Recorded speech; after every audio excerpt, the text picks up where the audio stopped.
సరే నువ్వేదో పటాకులు కాల్చినావు, సంతోషంలో నువ్వు కాల్పించినావు పటాకులు. ఆ పటాకులు పోయి ఎక్కడో అంటుకొని ఒకరిద్దరు చనిపోయారు. ఒకరేమో అందులో ఆడ హడావిడిలో పోయి అదేంది పక్కకు ట్యాంక్ బండ్లో పడిపోయి అతను చనిపోయిండు. అప్పుడు ఏమన్నా ముఖ్యమంత్రి రేవంత్ రెడ్డి గారు ఏమన్నా అన్నారా మిమ్మల్ని? అయ్యో ఇట్లా జరిగిపోయింది, ఏంది ఇట్లా జరగవద్దు, ఇట్లా జరిగిపోయింది అని బాధపడ్డాడే. కానీ మీరు అన్నట్టుగా అనలే కదా.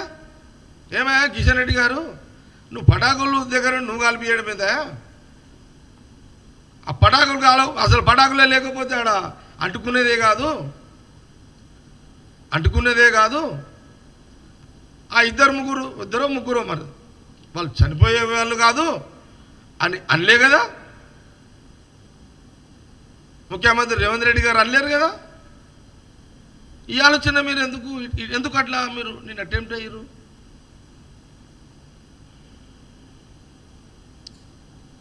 జస్ట్ కొంత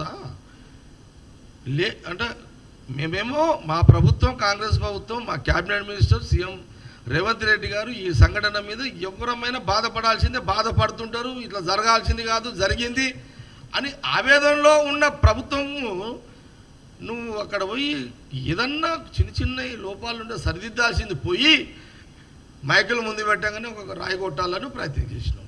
ఇది నాకు మంచిగా అనిపించగానే కొన్ని ఉదాహరణలు చెప్పిన. నేను ఇదేం తప్పుడు కాదు, జస్ట్ గతంలో మీ ప్రభుత్వంలో జరిగిన ఉదాహరణలు నేను చేస్తున్నాం. వదికు మాకు 17 మంది చనిపోవడం బాధ ఉంది, వాళ్ళు చనిపోయారు.